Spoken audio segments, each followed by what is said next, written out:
اقبال ہے، خیر مقدم ہے۔ آج کا یہ پروگرام بخاری ریسرچ اکیڈمی علی گڑھ کی جانب سے منعقد ہو رہا ہے۔ یہ اکیڈمی مختلف میدانوں میں علمی، دعوتی، اصلاحی اور رفاہی خدمات انجام دیتی ہے۔ اسی سلسلے میں آج یہ ایک پہلا آن لائن پروگرام منعقد کیا جا رہا ہے۔ آج کا جو ہمارا ٹاپک ہے وہ ہے اسلامی حجاب اور تعلیم و ترقی۔ اس وقت حجاب اور پردے کا جو ایشو ہے وہ پورے ملک میں گرمایا ہوا ہے، اور مختلف پہلوؤں سے حجاب کے تعلق سے غلط فہمیاں پھیلائی جا رہی ہیں، اور مختلف باتیں، مختلف اعتراضات پردے پر کیے جا رہے ہیں۔ انہی تمام چیزوں کو سامنے رکھتے ہوئے ہم نے یہ پروگرام منعقد کرنے کا فیصلہ کیا ہے، اور آج کے ہمارے جو مہمان ہیں، جو ہمارے خطیب ہیں، وہ ہندوستان کے عالم دین جناب مولانا یحییٰ نعمانی ندوی زیدہ مجدہم ہیں، جو ہندوستان کے مشہور نعمانی خانوادے سے تعلق رکھتے ہیں۔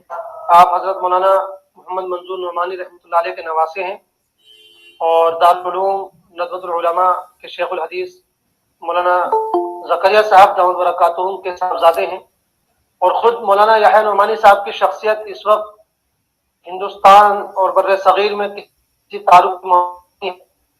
آپ مختلف دعوتی سرگرمیاں انجام دیتے ہیں، ادارے آپ کی سرپرستی اور آپ کی نگرانی چل رہے ہیں، اور مختلف علمی اور تحقیقی اور فکری کتابوں کے آپ مصنف ہیں۔ اس لیے ہم نے اس موضوع کے لیے حضرت مولانا کی شخصیت کا انتخاب کیا، اور ہم مولانا کے مشکور ہیں کہ مولانا نے ہماری حقیر سی دعوت کو قبول فرمایا، اور اپنی بے انتہا مصروفیات میں سے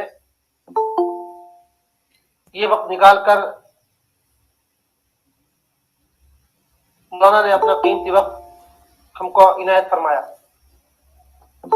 اب ہم بغیر کسی تاخیر کے مولانا سے درخواست کرتے ہیں کہ مولانا اپنا خطاب شروع فرمائیں۔ انشاءاللہ پہلے نصف گھنٹے میں مولانا کا خطاب ہوگا، اور اس کے بعد آخری حصے میں سوال جواب کا سیشن ہوگا۔ وہ سوالات انشاءاللہ ہماری طرف سے کی جائیں گے، اور مولانا ان کا جواب عنایت فرمائیں گے۔ ہم مولانا سے درخواست کرتے ہیں کہ مولانا اپنی گفتگو شروع فرمائیں۔ بسم اللہ الرحمن الرحیم، الحمد للہ والصلاة والسلام علی رسول اللہ وعلی آلہ وصحبہ ومن والاہ، اما بعد۔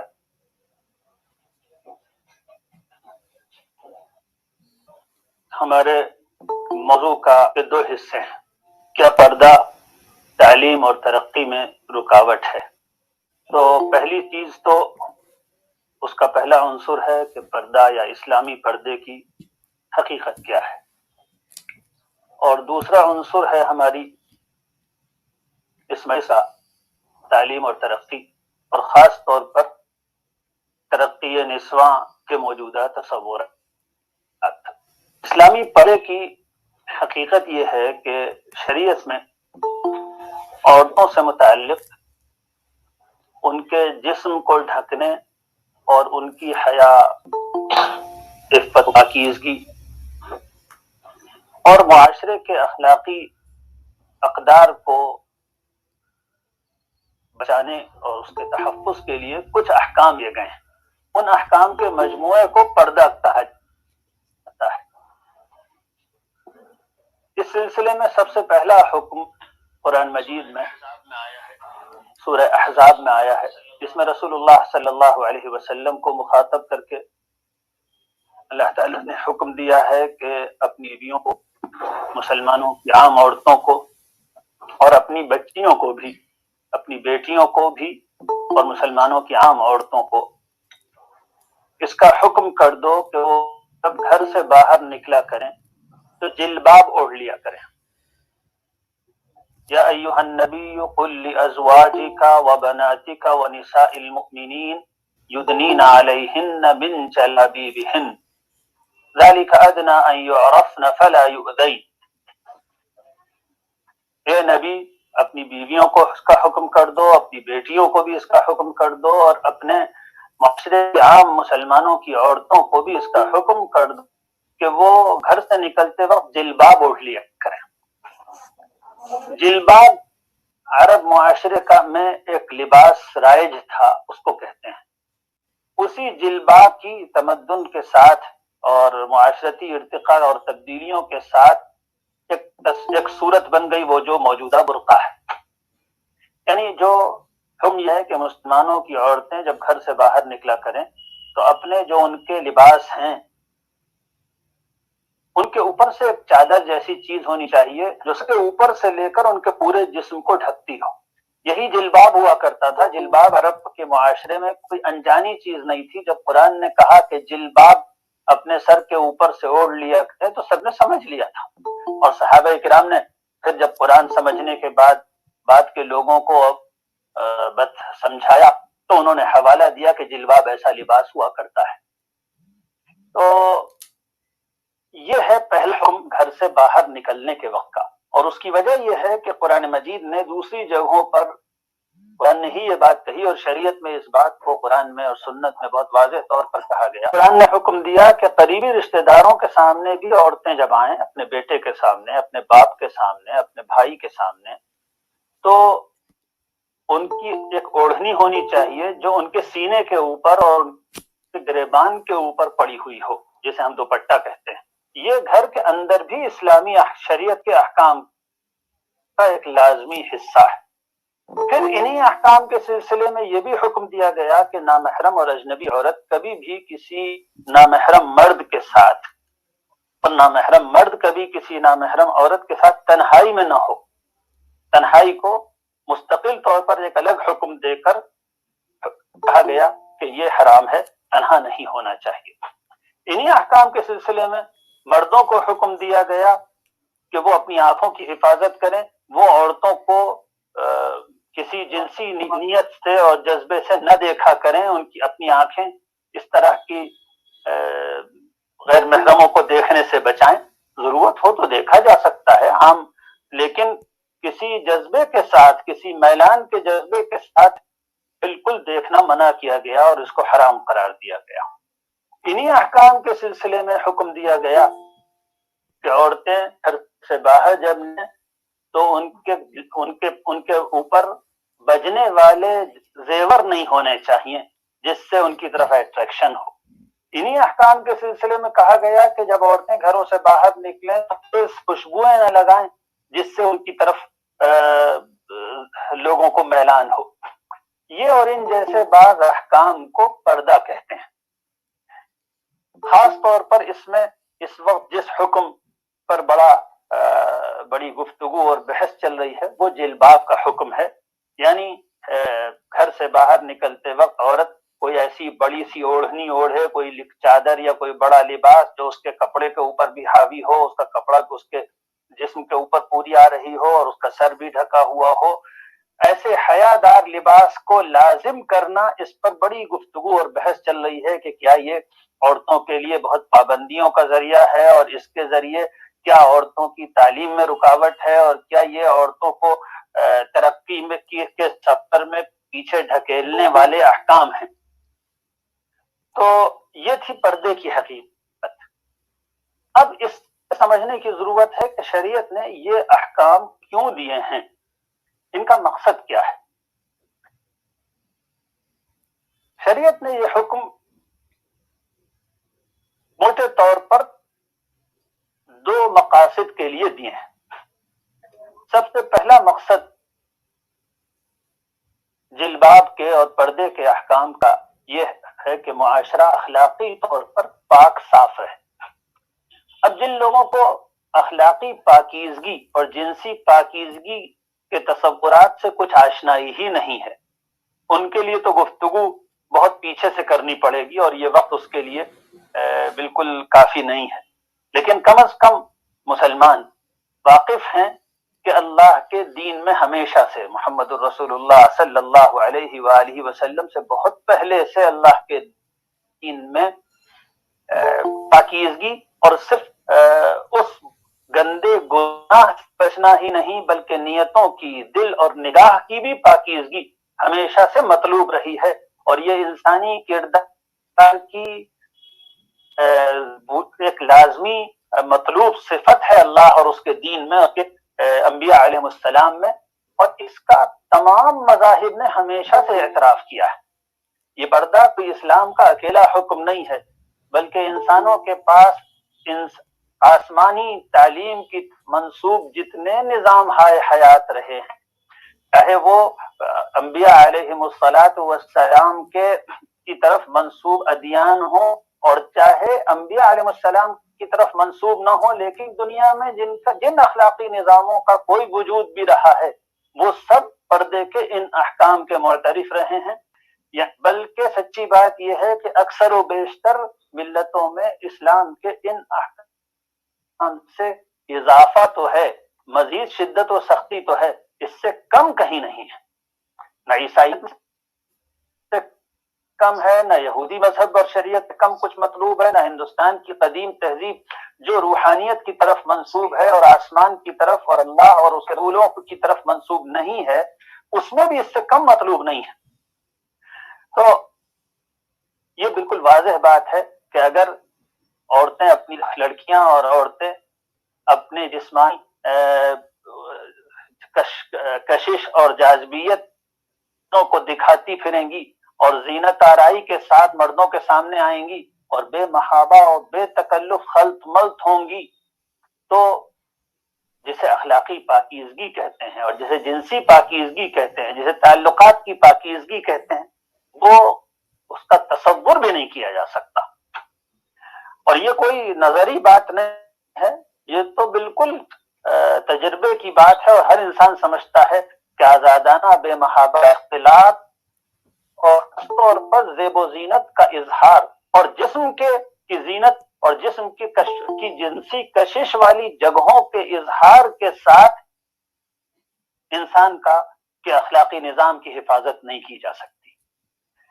اسلام اور ادیان آسمانی مذاہب میں ایک خاص بنیادی تصور یہ دیا گیا ہے، اور قرآن مجید اس کو بہت صاف طور پر کہتا ہے کہ اللہ کی رضا جو مقصود ہے اور اللہ سبحانہ و تعالی کی ناراضگی سے بچنا جو دین کا اصل مقصود ہے، وہ جنسی ناپاکی اور اخلاقی گناہوں کے ساتھ ممکن نہیں ہے۔ وَلَا تَقْرَبُوا الزِّنَا إِنَّهُ كَانَ فَاحِشَةً وَسَاءَ سَبِيلًا۔ یہ بہت گندی چیز ہے اللہ کے نزدیک۔ دوسرا مقصد جو پردے کے احکام کا ہے، اور وہ بہت اہم مقصد ہے، وہ ہے کہ اگر پردے کے احکام نہیں ہوں گے اور پردوں اور عورتوں کے درمیان وہ حجاب کی فصیل قائم نہیں ہوگی جو اخلاق کی حفاظت کرتی ہے اور جو ایک دوسرے کی کشش کو ایک دوسرے کو محفوظ کرتی ہے۔ مرد عورتوں کی کشش سے محفوظ ہوتے ہیں اور عورتیں مردوں کے اٹریکشن سے محفوظ ہوتی ہیں، یہ اگر نہیں ہوگی تو خاندان کا ادارہ جو فیملی انسٹیٹیوشن ہے وہ محفوظ نہیں رہ سکتا، اس لیے کہ ناجائز خاندان کی حفاظت اس پر منحصر ہے، تو ڈیپینڈنٹ ہے اس کے اوپر کہ ناجائز تعلقات نہ ہو۔ ناجائز تعلقات کے ساتھ کوئی فیملی نہیں چل سکتی، کسی رشتے میں استقرار اور استحکام اور اسٹیبلٹی نہیں ہو سکتی۔ یہ منحصر ہے، مکمل طور پر ڈیپینڈ کرتا ہے کہ شوہر اور بیوی کے درمیان ایک نہایت وفادارانہ رشتہ ہو، مکمل لویلٹی ہو، نظر بھی اور دل میں بھی کسی دوسرے کا گزر نہ ہوتا ہو۔ خاندان کا استحکام کیوں ضروری ہے، اس پر غور کیجئے ذرا، تو آپ پردے کے احکام کی بہت حکمت سمجھ میں آئے گی۔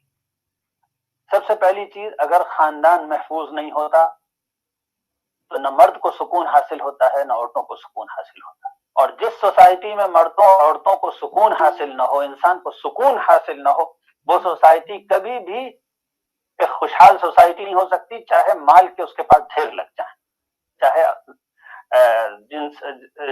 جسمانی آسائش اور زندگی کے آرام اور آرام کے سامان اس کے پاس بے تحاشا جمع ہو جائیں، لیکن زندگی خوشحال نہیں ہو سکتی۔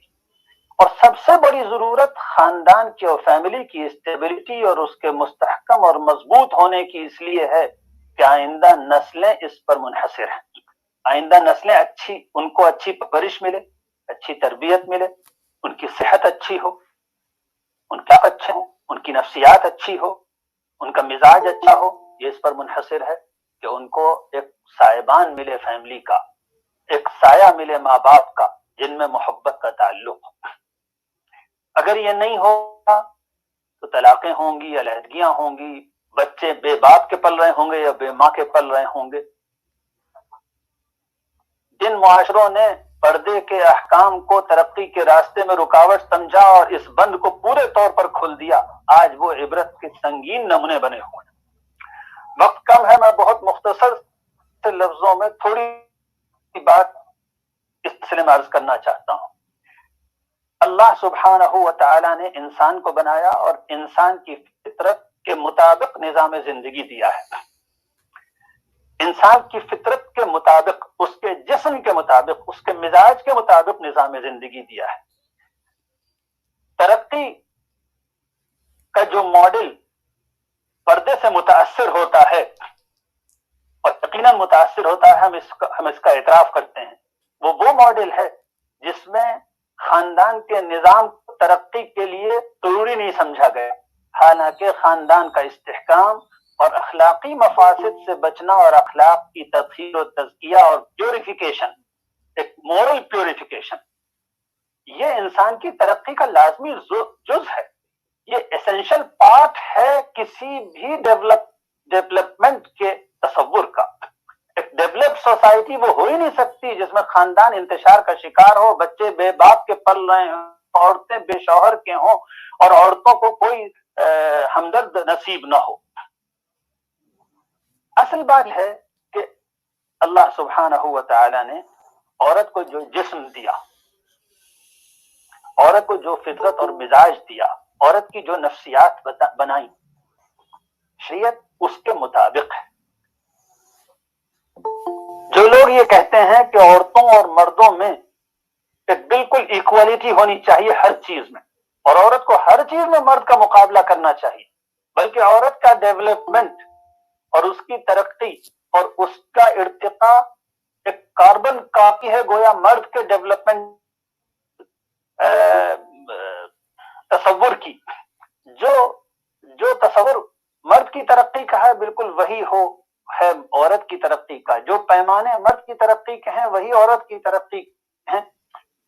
تو دراصل انہوں نے عورت کے جسم کو، اس کی فطرت کو، اس کے مزاج کو، اور فطرت نے اور اللہ تعالیٰ نے اس کے ذمے جو کردار کیا ہے اس کو نظر انداز بھی کیا اور اس کو انڈر ایسٹیمیٹ کیا اور اس کی اہمیت کو بہت گھٹایا ہے۔ آپ غور کیجئے، اللہ تعالیٰ نے عورت کو مرد سے الگ جسم دیا ہے، اس جسم میں وہ بایولوجیکلی الگ ہے، اس کے اعضاء الگ ہیں، اس کی فطرت الگ ہے۔ ایک معمولی سے ڈی این اے بھی ایسا نہیں ہے جو مرد کا اور عورت کا مشترک ہو، خون کا قطرہ ایسا نہیں ہے جو عورت کا نسوانی خصوصیات سے خالی ہو، بال کے ایک ٹکڑے سے ایک لیب میں فوراً بتایا جا سکتا ہے کہ بال عورت کا ہے، مرد کا نہیں ہے۔ پھر اس کی فطرت اور مزاج اور نفسیات بالکل مختلف بنائی گئی، وہ اس کردار کے لیے کے مطابق بنائی گئی جو اللہ تعالیٰ نے اس کے ذمے کیا۔ اس میں مامتا کا جوہر رکھا، اس میں جذباتیت رکھی، اس میں جذبات کی نرمی رکھی، مرد میں سختی اور شدت رکھی۔ ایک ایسا ظلم ہے کہ عورت کے اوپر ماں بننے عورت ماں بننے کے بڑی بوجھ کو بھی اٹھائے اور بچے پالنے کے زبردست تھکا دینے والی ذمہ داریوں کو بھی نبھائے، اور اس کے ساتھ اس سے کہا جائے مرد تمہاری کوئی ذمہ داری نہیں اٹھائے گا، اب نفقہ اور تمہارا خرچ اور تمہاری کوئی ذمہ داری مرد کے اوپر نہیں ہے، تمہیں صنعت و حرفت کے میدان میں تھکنا بھی ہے، سیاست و تجارت کے میدانوں میں دوڑنا بھی ہے، بلکہ حرب و ضرب کے دنگلوں میں بھی حصہ لو گی تم، تب تم ترقی یافتہ ہوگی۔ میں پوچھتا ہوں ایسے لوگوں سے کہ کیا مرد عورت کے بوجھ میں سے کچھ اٹھا سکتا ہے؟ یا تو یہ کہا جائے کہ عورت اپنی ذمہ داریاں چھوڑ دے اور لگ جائے مرد کے ساتھ تمام کاموں میں، پھر انسانیت کے خاتمے کے لیے کسی ایٹم بم کی ضرورت نہیں ہوگی، چند سالوں میں انسان خود ہی ختم ہو جائے گا۔ اور اگر عورت کو، انسانی نسل کو، عورت اپنا یہ کارنامہ، تاریخی کارنامہ انجام دیتی رہے گی اور دیتا رہنا چاہیے کہ وہ نسل ان کو آگے بڑھائے، بہترین نسل کی پرورش کرے، ہمیں ایک صحت مند، با اخلاق، سمجھدار